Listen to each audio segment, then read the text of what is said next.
नमस्कार। दैनिक shift time में आप सभी का बहुत बहुत स्वागत है।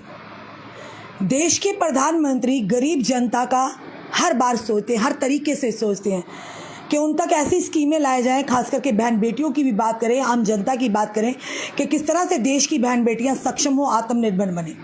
उसी के चलते देश के प्रधानमंत्री ने स्वास्थ्य को लेकर एक ऐसी मुहिम चलाई थी जिसमें गोल्डन कार्ड भी आता था और गोल्डन कार्ड में इसमें कोई दराही नहीं, कई लाखों लोगों ने अपना जो है इलाज कराया। गरीब परिवार के लोगों ने उस गोल्डन कार्ड का काफ़ी उन्हें लाभ मिला है। इसमें ये भी कमियां हर जगह रहती हैं, हर चीज़ में रहती हैं। इसी के चलते देश के प्रधानमंत्री ने जो जन औषधि केंद्र थे हर अस्पताल में या हर जगह खोलने का एक नई कोशिश शुरू की, ताकि वो गरीब लोग जो दूर दराज के इलाकों के रहने वाले हैं, ग्रामीण क्षेत्र के या हो शहरी क्षेत्र के, जो महंगी दवाइयाँ अफोर्ड नहीं कर पाते, उन जन औषधि सेंटरों से, यानी अगर अस्पताल में उनका कोई मरीज है तो जन औषधि सेंटर से उन्हें दवाइयाँ जो है यानी कि सस्ते दामों में मिले, वो उनका इलाज करवा पाएँ और उनकी जेबों पर बोझ भी ना हो। लगातार हमें खबरें आ रही थी, लगातार हमें ये सूचनाएं मिल रही थी। कई जन औषधि सेंटर ऐसे हैं जहां पर जो कि दवाइयों के दाम जो है ज़्यादा लिए जा रहे हैं और वहां पर जन औषधि की जो स्टैंप है वो भी उसके बिना लगाए हुए भी यहाँ पर जो दवाइयाँ बेची जा रही हैं। यानी जन औषधि में तो फिर वही दवाइयाँ होगी जो केंद्र सरकार की तरफ से मुहैया की गई हैं। फिर डॉक्टर्स को भी चाहिए वही दवाइयाँ रिकमेंड करें, वही प्रेस्क्रिप्शन में दे, ताकि वो लोग भी खरीद सकें। फिर बाहर की दवाइयाँ नहीं देनी चाहिए अगर जन औषधि में है सारी दवाइयाँ। तो कल का आपने देखा पूरी घटनाक्रम क्या हुआ कि जब हमें स्ट्रिंग ऑपरेशन किया, क्योंकि लोगों की शिकायतें आ रही थी लगातार शिकायतें आ रही थी कि हम दवाइयाँ खरीद रहे हैं, हमें समझ नहीं आ रहा, रेट तो हमसे पूरे लिए जा रहे हैं। उसी के चलते हमने एक स्ट्रिंग ऑपरेशन किया, हमारे सहयोगियों ने भी, और हम भी वहीं पर थे। हमने बाहर की जो जन औषधि थी वहाँ से दवाई ली, वो आई है 290 रुपये की। और जब हम SMG शालामार हॉस्पिटल के अंदर जाते हैं और वो वहाँ से दवाई खरीदते हैं, एक तो हमें बिना जन औषधि की स्टैम्प के दवाई दी जाती है और दवाई भी हमें महंगे दामों पर दी थी, यानी जो उस पर प्रिंट रेट था वो दवाई, यानी कि वो अलग अलग कंपनियों की दवाई जो थी वो बेच रहे थे। इवन कि जन औषधि वाली पड़ी थी, उसके बावजूद वो दूसरी दवाइयों को सेल कर रहे थे। उसी के चलते हम लोगों ने स्ट्रिंग किया। शुक्र है भगवान का, हमारे सहयोगियों ने अक्लमंदी दिखाई, हमने वो वीडियो शूट कर लिया जिसे हम दवाइयाँ खरीद रहे थे जन औषधि केंद्र जो था शालामार हॉस्पिटल के अंदर से। उसके बाद जब हम जो वहाँ पर सेल्समैन थे, हम उनसे पूछते हैं, भाई हमने दवाइयाँ आपसे ली हैं तो ये स्टैम्प कहाँ पर है, आप बिना स्टैम्प के कैसे दवाइयाँ बेच रहे हैं, आप बिना जन औषधि की दवाइयाँ कैसे अपने इस काउंटर पे बेच रहे हैं। तो उन्होंने कहा कि हमने तो बेची नहीं, और साफ मुकर गए। और जब हमने प्रूफ दिखाया तो वो हक्के बक्के रह गए। उसके बाद जब हमने खबर की, उस खबर का असर ज़रूर हुआ, पर खबर के बाद ही असर होता है क्या? पहले ड्रग कंट्रोलर विभाग, लगातार ये बताया जा रहा था कि एक हफ्ते के बाद वो यहाँ पर इंस्पेक्शन करते हैं। तो क्या लगता है इंस्पेक्शन के दौरान ये चीज़ें उन्हें दिखी नहीं गई, या जानबूझकर वो नज़रअंदाज कर रहे थे, या उनसे छुपाई जा रही थी? यानी कि जो लोग भी हैं वो इस तरह की चीज़ें कर रहे हैं।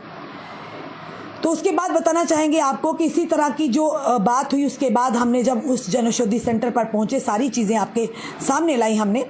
और उसके बाद देखा आपने कि किस तरह से जो दारा सिंह जी थे, सुप्रीडेंट शालामार हॉस्पिटल के, उनका भी वर्जन हमने लिया। और उसके बाद उन्होंने चिट्ठी लिखी एक ड्रग कंट्रोलर विभाग को। तुरंत ड्रग कंट्रोलर विभाग की टीम वहाँ पहुँची और किस तरह से उन्होंने वहाँ पर चेकिंग की थी, वो सारा हमने लाइव बताया।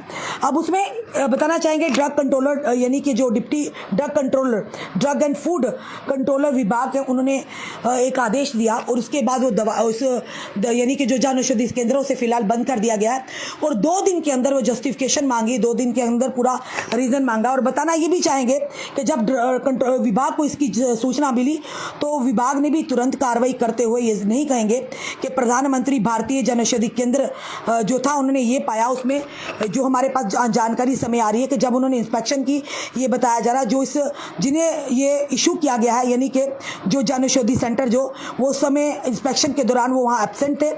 उसी के साथ उन्होंने ये भी पाया कि जो सोशल मीडिया पर वीडियो वायरल हुआ है, सोशल मीडिया प्लेटफॉर्म के माध्यम से, उन्होंने कहा कि जो दवाइयाँ थी जो बेच रहे थे, जो परमिटेड, उसके अलावा भी दवाइयाँ जो परमिटेड थी उसके अलावा भी वो दवाइयाँ बेच रहे थे। उसी के साथ ये भी बताया गया, उन्होंने कहा कि ओवर चार्जिंग की जा रही थी, ये इल्ज़ामात लगे थे उस वीडियो में जो लोगों ने बोला था। उसी के चलते उन्होंने कॉग्निजेंस लेते हुए कहा है कि गवर्नमेंट ने जो टर्म्स एंड कंडीशन रखी थी under the drugs and cosmetic, जो कि रूल्स 1940 45 के तहत जब ये लाइसेंस इशू किया जाता है, साफ तौर पर कहा उन्होंने कि कॉग्निजेंस लिया है कि उन्होंने किन किन चीज़ों का वायलेशन किया, और ये पाया गया कि यू आर इंडल्जिंग यानी कि बताया in unethical trade practice and not abiding by the mandate of law और कंडीशंस ऑफ द लाइसेंस। उसी के बाद अगर बात करें तो उसी के साथ उन्होंने ये भी कहा कि where the above differences committed at your end being serious in nature demanded immediate action. और साथ ही साथ उन्होंने कहा कि इसके खिलाफ जो आपने किया है, जो ऑफेंस कमिट किया है, इसके खिलाफ इमीडिएट एक्शन होगा under the provision of drugs and cosmetic act 1940 and rules there are under. उन्होंने साफ तौर पर कहा कि फिलहाल जो आपने चीज़ें की हैं जिस पे आपके इल्ज़ाम लगे उसके रिगार्डिंग उन्होंने कहा कि आपको फिलहाल ये डिसअलो किया जाता है और stop the operation of the Jan Aushadhi केंद्र। उन्होंने कहा कि आपको लो नहीं किया जाता, परमिशन आप नहीं दी जाती, और साथ ही साथ उन्होंने ये भी कहा कि फर्दर ऑर्डर तक आपको जो है इस जो जन औषधि केंद्र है उसे बंद रखना होगा। और ये भी कहा उन्होंने कि मैंडेटरी किया कि आपने पूरी तरह से इसे पालन करना होगा कि आपने डिसअलो करते हैं, और साथ ही साथ स्टॉप दी ऑपरेशन ऑफ, ये भी कहा कि your form with immediate effect. उन्होंने कहा तुरंत आप इस फॉर्म को बंद कर दीजिएगा जो कल की डेट थी 28/6/2025 को विद इमीडिएट इफेक्ट को, और फर्दर ऑर्डर तक आप कुछ भी इसे खोल नहीं सकते हैं और या कोई भी इस पर एक्टिविटी नहीं कर सकते हैं। और उसी के साथ साथ उन्होंने ये भी कहा है कि 2 दिन के अंदर यानी एक्सप्लेन करना होगा, आपको अपनी पोजीशन एक्सप्लेन करनी होगी in writing and why your licence granted on form 2021 bearing licence number जो भी वॉट एवर है मे नॉट बी सस्पेंडिंग और कैंसिल। 2 दिन के अंदर अगर आप चाहते हैं आप अपनी पोजीशन को क्लियर करें, अन्यथा आपका जो लाइसेंस है उसे कैंसिल भी किया जाता है या कर सकते हैं या फिर सस्पेंड भी हो सकते हैं। चलिए ज़रूर कहेंगे ड्रग कंट्रोलर ऑफिसर की तरफ से रिटेल जोन जो 1 जम्मू की तरफ से ये आदेश लिया, ये एक्शन लिया गया, ऐसा होना भी चाहिए। ये चीज़ ज़रूर बताएंगे कि देखिए आम जनता के लिए सरकार की तरफ से काफ़ी सारी स्कीम्स आती हैं, पर देखना ये होता क्या वो स्कीम्स उन तक पहुंच पाती हैं या नहीं पहुंच पाती हैं, क्योंकि गरीब लोग या कोई भी खुशी से अस्पताल, हमारा एक ही मकसद था, हमारा मकसद ये था किसी को भी हर्ट करने का नहीं था, किसी को भी परेशान करने का नहीं था। हम जनता की आवाज़ बनकर वहाँ गए थे, क्योंकि जनता के कहने पर ही हमें जो सारी जानकारियाँ मिली थी उसी के चलते हमने सारी चीज़ें आप तक लाई थी, और उसके ऊपर असर भी हुआ है। खुली क्या बिल्कुल दविंदर सिंह जी, अब सस्ती मेडिसिन, यानी दविंदर जी आपको शायद समझ नहीं आई है। हमने ये कहा था उस सस्ती शॉप जो देश के प्रधानमंत्री जी जन औषधि सेंटर खोला था, किस लिए खोला था कि सस्ती दवाइयाँ मिले, पर अगर वही दवाइयाँ बाहर से लाकर वो उन्हें महंगी मिलेंगे, जो जन औषधि केंद्र में 290 की मिलेगी और जन औषधि के दूसरे केंद्र में 500 की मिलेगी, तो क्या वो सस्ती दवाइयाँ बेच रहे हैं? इसीलिए हमने वो स्टिंग ऑपरेशन किया था, ताकि जनता को जब भी आपने दवाइयाँ लेनी है आपने उस पर एक ग्रीन कलर का स्क्वायर में, यानी स्क्वायर में बना होता है, आप देखिएगा वहाँ पे चौरस कलर का एक छोटा सा स्टैंप लगी होती है जन औषधि की, उसके ऊपर लिखा भी होता है, तो उसके बिना दवाइयाँ ना लें। और तभी हमने ये किया था ताकि कहीं भी अगर ऐसा होता आपके आसपास, कई लोगों ने इस वीडियो के बाद हमें यानी कि कॉल्स की, हमें बताया और भी अस्पतालों में इस तरह के जो जन औषधि केंद्र खुले वहाँ पर भी इसी तरह से हो रहा है, यानी कि आप गरीबों को लूट रहे हैं, आगे गरीबी की मार है उन पर और आप फिर से लूट रहे हैं। तो इसीलिए हमने ये पूरा स्टिंग ऑपरेशन किया था। हम धन्यवाद करते हैं अपने सहयोगियों का जो जिनके साथ हम भी थे, वो भी लोग थे, और इस तरह का स्टिंग ऑपरेशन किया सिर्फ जनता की भलाई के लिए कि अगर ये जन औषधि केंद्र खुले हैं तो जनता को उसका फ़ायदा मिलना चाहिए, क्योंकि अस्पतालों में मजबूरी में लोग आते हैं, खुशी से कोई इन जगहों पर नहीं आता है।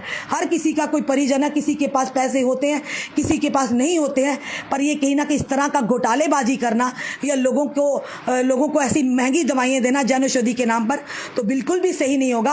आप तो देश के प्रधानमंत्री के द्वारा अच्छे कामों को पर भी कई सवालिया निशान खड़ा करते हैं।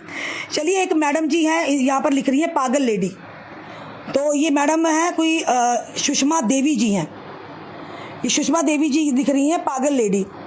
तो सुषमा जी, ये शायद आपके संस्कार ही हैं कि आप लिख रही हैं कि पागल लेडी हैं। ये कौन है हम नहीं जानते इनको, हो सकता कोई फेक आईडी भी हो सुषमा देवी के नाम से, और ये लिख रही हैं पागल लेडी हैं। तो हमें तो पागल, हम तो आपको नहीं कहेंगे, पर आपकी बातों से लग रहा है कि आपको कोई दिमागी खराबी है, तो बेटर है आप जाकर साइकेट्रिस्ट हॉस्पिटल में आप खुद चेक करवाइएगा। जनता के लिए अच्छा करना, अच्छा सोचना, उसमें पागलपन वाला क्या है? शायद आप गलत जगह आ गई हैं। ये सुषमा जी हैं, देखिए सुषमा जी की ये लिख रही हैं यहाँ पर पागल लेडी, ये है इनका, देखिए ज़रा। अब जनता खुद ही बताए क्या पागल वाला किया है हमने। ये ऐसे लोग हैं यानी बिना सोचे समझे फेसबुक जैसे इनकी जागीर है, कोई कुछ भी लिखेगा। तो सुषमा जी आपको शर्म आनी चाहिए, किसी के लिए भी ऐसे, आप भी एक महिला है, किसी के लिए भी अगर गलत हो आप बोल सकती हैं, पर बिना किसी बात के। शायद आपको लगता है जिन्होंने घोटाला किया वो आपके कोई रिश्तेदार होंगे, तभी आपको इतनी परेशानी होगी। शायद आपकी दुखती रग पर हाथ रख दिया है, तभी आपने कहा पागल लेडी। इसी खबर पर क्यों लिखा कि बाकी घोटाला करने वाले आपको चाचा ताया मामा होंगे, तभी आपने इस तरह की लैंग्वेज लिखी है।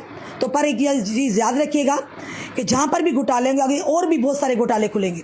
जहाँ पर भी जनता, गरीब जनता के साथ, उनके हकों के साथ हनन होगा, वहाँ पर हम ज़रूर पहुँचेंगे। दैनिक शिफ्ट टाइम ज़रूर पहुँचेगा। हमारे कुछ सहयोगी भी वो भी दम रखते हैं इस चीज़ को, इस खबर को उठाने के लिए। तो ज़रूर हम ऐसा करेंगे। जहाँ पर भी आपको भी लगता है कि आप जनता के साथ कहीं धक्का हो रहा है, उनके साथ गलत हो रहा है, तो हम तक भी वो बात लाइक कई जगहों पर हमें भी आपके माध्यम से पता चलता है। तो ज़रूर ये ज़रूर कहेंगे कि शुक्र है भगवान का कि थोड़ा सा एक्शन तो हुआ। अगर आप आगे से दुकान वो खोलेंगे भी जन औषधि केंद्र, तब तक कम से कम लोगों को वो दवाएं तो नहीं देंगे ना, यानी कि वो महंगी दवाएं तो नहीं ना देंगे। जिसके पास 200 रुपया होगा वो 500 की दवाई कहाँ से लेगा, खुद सोचिए। और लोग भी वहाँ देखिए, उन्हें पता ही नहीं था। जब हमने जाके उन्हें जागरूक किया और उन्होंने ये कहा कि हमें वार्ड्स में आकर ये कहा जाता था कि जन औषधि सेंटर से दवाई लीजिए, जन औषधि सेंटर से दवाई लीजिए। अगर आपको इतना जनता का सोच रहे हैं तो फिर वही कीजिए ना जो इसके प्रधानमंत्री ने किया है, वही सस्ती दवाएं दीजिए ताकि गरीब लोगों को भी राहत मिले। थैंक यू जो भी यूसुफ खान जी लिख रहे हैं। फिलहाल जितनी भी जनता देख रही है, हमें ये ज़रूर कहेंगे कि खबर का असर होना ज़रूरी है। खबरें तो हम लोग करते हैं, पर जिस खबर का असर होता है कहीं ना कहीं हमें भी एक रिलीफ मिलता है कि चलिए जनता के लिए सही कहीं कुछ ना कुछ अच्छा काम तो हुआ है। कम से कम वो जो जन औषधि केंद्र था शालामार अस्पताल के अंदर, कम से कम वो अब फिर से ऐसी हरकत तो नहीं करेंगे ना कि ड्रग कंट्रोलर वाले भी नज़र रखेंगे। सिर्फ वही नहीं, अन्य जो जन औषधि केंद्र है वहाँ पर भी नज़र रखिएगा। क्योंकि जब हम गए तो उन्होंने वो सामने वाले दवाइयों को, दूसरे जो नॉन जन औषधि थे वो तो दिखे नहीं, क्योंकि हो सकता छुपा दिए हों, फ़ोन वोन आ गया हो कि उन्हें पता मीडिया में खबर आ गई है।